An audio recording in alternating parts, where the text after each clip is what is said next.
Anyway. 46. Well, those two visits from those two guys were pretty poor, if we're honest. But Walsh has got another go, and he's hit the bullseye again. There's a little wry smile. Don't hit the 19. That's well in the 7. There you go. Walshy does get the leg somehow. The first attempt, he was so in the middle of the 19, it was hard to work out whether he was going for 7 or 3. Anyway, he got there in the end. He leads by 2 legs to 0. 60. He consolidates that early break of throw. And Junghans, being from Switzerland, he'll be used to having mountains to climb, but he's got one here as well. 99.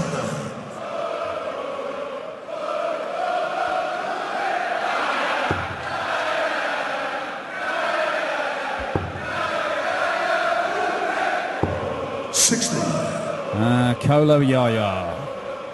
They've gone early, this German crowd. Very early. 11 minutes past 1 local time. And it's bouncing in here. 59. 10 hours of action today, with the interval included as well, in between the afternoon and evening session. 100. Belgium plays Greece in the next match. Ronnie Huybrechts against John Michael in this cosmopolitan lineup here in Munich.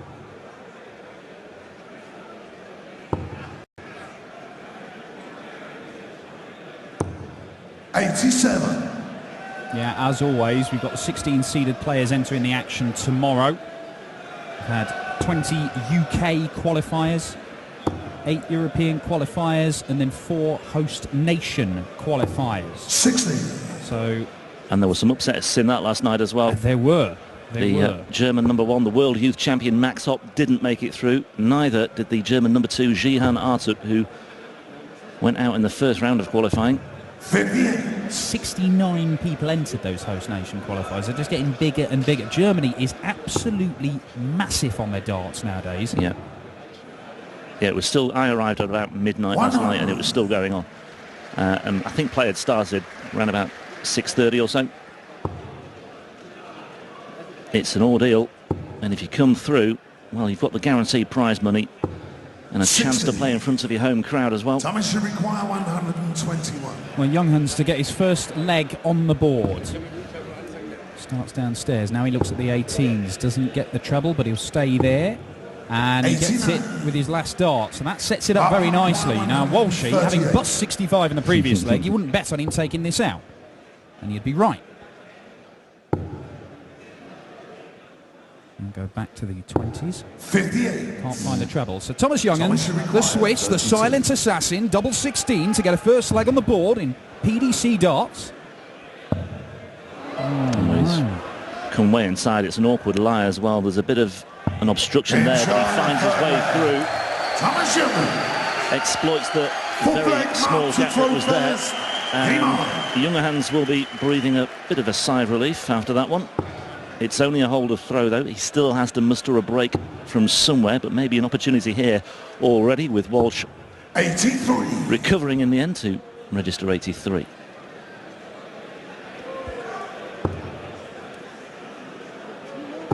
Number 7 seed Ian White awaits the winner of this one. 60. Yeah, he's perhaps due a good run in Europe. Had a couple of semi-final appearances last year in Europe, but there were more disappointments than not for Ian White. You kind of get the feeling he's still just getting over the disappointment of the World Championship. He was one of the most consistent players all the way through 2015. It comes to the biggest tournament of them all. He went out in round 1 when people were genuinely talking about him as a potential Premier League candidate. Beaten by Dimitri van den Berg, the young Belgian who we will see later on this afternoon. Van den Berg taking on Super Chin, Daryl Gurney, for the right to face Gary Anderson. Is that his official nickname now? It is. He's got shirts made up and everything. So the dude has gone. 83. The dude has gone. It is Super Chin now. He doesn't like it, but he's got it. And he's stuck with it by the sound of things. And if we keep labouring the point, that'll just hammer home the message even more. Junghans here looking to hammer home something, but fluffing his lines with his last dart there.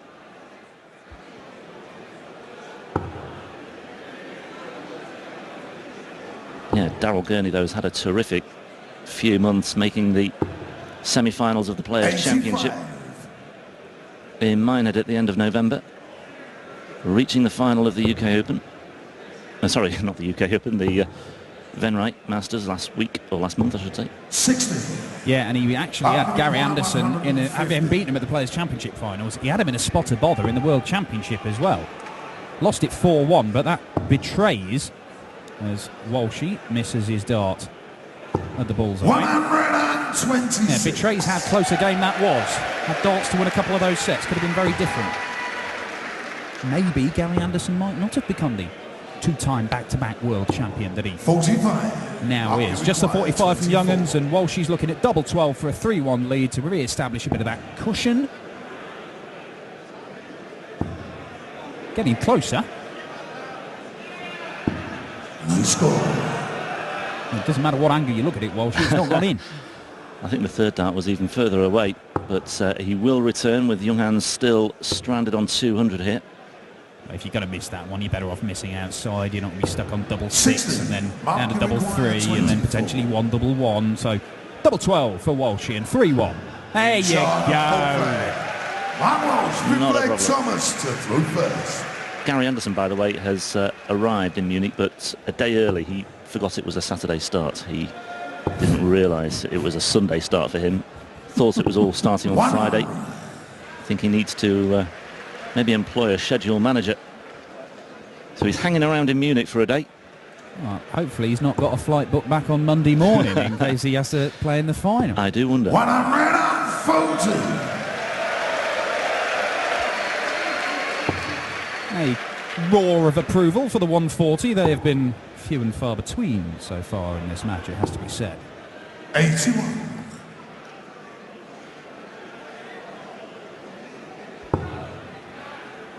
Junghans does have a pretty impressive record in the other code of darts. You know, he's just outside the top 32 in the BDO from the last rankings I'd seen. In the WDF system, he's ranked even higher than that. But I mentioned the semi-final of the World Masters last year. He had semi-final of the Czech Open. Only lost to Jeffrey Sparadans, who went on to win it. He won the Luxembourg Open, beat Mark Oosterhuis. Remember him from the Grand Slam? Beat him in the final. He's been playing regularly on the BDO WDF circuit for about 5 years now. Young hands, old head. Nod of approval from me there, Yeah. Mr. Dawson. I knew you'd like that. 85. Walsh has got a real chance here for a 4-1 lead. If he can just put a big one in here, that is great for him. Needs to follow it. It's okay. Can he just... Oh, he's coming down the board. 99. Would have liked a few more than that. And in fact, I know Rod Harrington was sat here. He'd be saying, I quite like the ball for that last shot. Gets you down under 100, potential 2-dart outshot. But Junghans, he's not really putting much pressure. That's a big dart. Big dart from the silent assassin. But can Special Brew, Walshy, punish him? 82 left. It's got to be treble 14 tops, hasn't it? That's the way he went. 54. Thomas, you requires 75. Well, he can't afford to let opportunities like this pass him by. That leaves tops. 55. He's way underneath the wire there. Well, he was closer than his last effort at tops, but nowhere near close enough. And Walsh is going to get 2 darts to break for a 4-1 lead. Tops he wants. Game And shot. tops he gets. And Mark Walsh is 4-1 up. Game on. Yeah, 4 from 7 on his doubles now.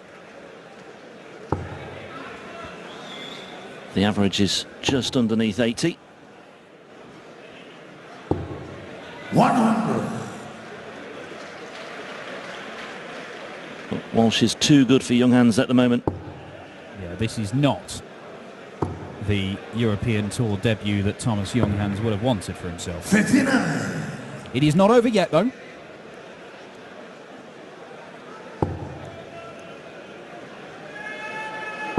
Yeah, Junghans has had a fair bit of time to get ready for this. The European qualifiers were a few weeks ago.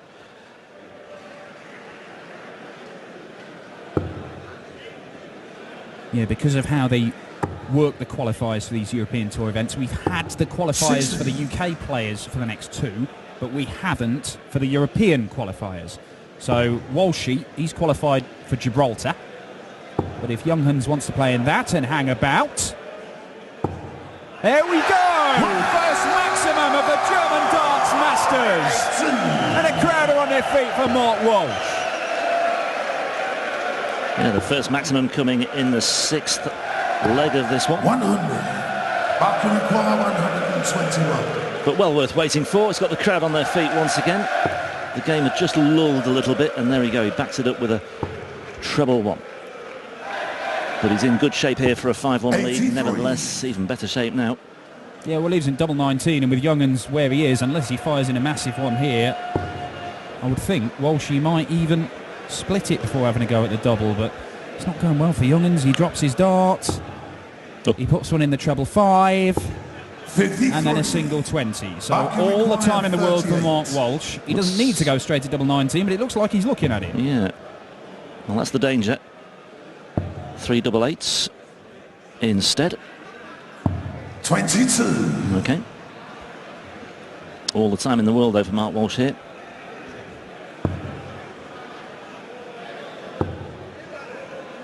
Junghans can't buy a treble at the moment, but he eventually comes up with the money there. Mark requires 16. Game And shot of 6 5-1 leg. it is, and Mark Walsh now just one leg away from a second-round meeting with Ian White in the German Darts Masters 2016. Sitting very pretty now. Yeah, that's about as good as it's got in this one so far. 16 darter for Mark Walsh to hold his throw and go within 1 leg of a place in the second round. Plenty of work to do for Junghans. 60. If you were looking for a good each-way outside bet, though, this weekend, who would you be targeting? Well, I have to say, whoever comes through... The game of the day for me is Stephen Bunting, Steve Beaton. Whoever comes through that, I believe, will have a good chance of going on a bit of a run. But the problem is, I think they play Peter Wright in the next round. It's very, very tricky. 134. Good darts from Walshy, keeps him level pegging in this one. But Joe Cullen is playing some very good darts. Darryl Gurney is obviously playing some very good darts. But maybe somebody like Jeffrey de Graaf. I haven't seen a great deal of 59. Jeffrey de Graaf so far in the PDC. So, you know, perhaps set up maybe Kevin Painter. I was just going to say Painter, yeah. But Stuart Kelly's suddenly playing some very good darts at the moment. We've got a very, very good couple of sessions of darts today. 100. Looking forward to seeing Chris Dobie as well later on against another rookie, Ben Davis. 58. I say rookie, comparative rookie. I think Ben Davis has... Well, Chris Dobie's certainly got at least 1 appearance under his belt in Europe. Ben Davis making his debut. Ooh, now then, Walsh in. 87 left. 100. Gets him down to 70. Yeah. And he's going to have a go at it, because all Junghans can do is put a dent in this 184 and hope. And things haven't really gone for him today 60. Mercury at all 70. on his European Tour debut, as Walshy looks at 70 for a 6-1 win. Well, treble 15, that doesn't want that. And he managed to bust 65 early. He's not going to bust 70. 9 double 8 then, is he going? Yes, he is. Double 8 then for the match for Mark Walsh. 54. Champagne on ice, you feel? Thomas, you require 124. Well, I think it's got to go, Thomas. Treble 18. And it's not going to happen. 92. Mark, you require 16. It's a double 8 for Mark Walsh. And a 6-1 win in a place in round 2 to face Ian White. Across for double 4. Ooh. And down for double 2. 12. Well. Just Thomas, you getting require edgy as the 32. finishing line approaches. It's never quite in the bag, and Junghans might prolong the shot agony seven here, and he flag. duly has. That's how you take it out. out. Well, 8 leg Mark to throw it was on the first. Junghans Game throw, on. so you might say no damage done, but we've seen this before where players are seemingly just about to stretch out over the finish line. They then suffer an almighty choke, and before you know it, we're into a decider. Wow. We've seen that a lot in We Europe, have. especially last year. I'm trying to think back to that Mark Walsh, Brendan Dolan game. Did he have match darts in that one? Because it was one-way traffic for half 60. the game. Pretty much exactly half the game. And then it was one-way traffic the other way in the other half. I believe that was in Austria, wasn't it? Yeah, he had 3 darts at tops in the 7th leg as well. But he didn't do much of that in the second half of the game, Mark Walsh. That's his second maximum. And this is a good response from Walshy. 57. Certainly is. Yeah, it was a cracking match against Dolan. Dolan looked... Well, Dolan, let's face it, last year in Europe didn't do a great deal anyway, but yeah, 5-1 down, 3 darts at tops, missed those. And the Ulsterman made him pay. 60. He's shaking his head here.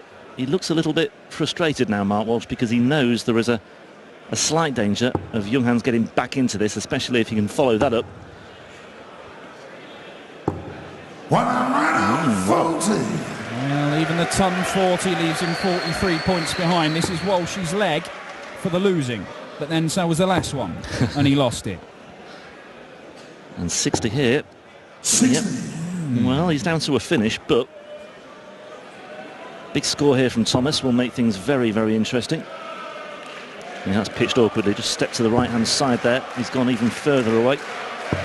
82. Good recovery, though, to some extent. Doesn't leave him a finish, though. So 6 darts from 141 for Mark Walsh. He knows he'll be coming back. Just wants to leave himself handily placed. 90. And a sensible use of the bullseye gets him down to 51. So he will get 2 more darts, and I would think it'll be 11 tops for him. 100. Junghans placed just behind him. Ready to pounce is the silent assassin if Walshy fails to take this out. He missed 4 match darts in the previous leg. But he will not miss another one as Mark Walsh completes a 6-2 victory and is the first man through to the second round. But Junghans, there's no need to feel down. I said, Junghans, pick yourself up the ground. Walshy Stu will be back in the second game. John Michael and Ronnie Highbreak.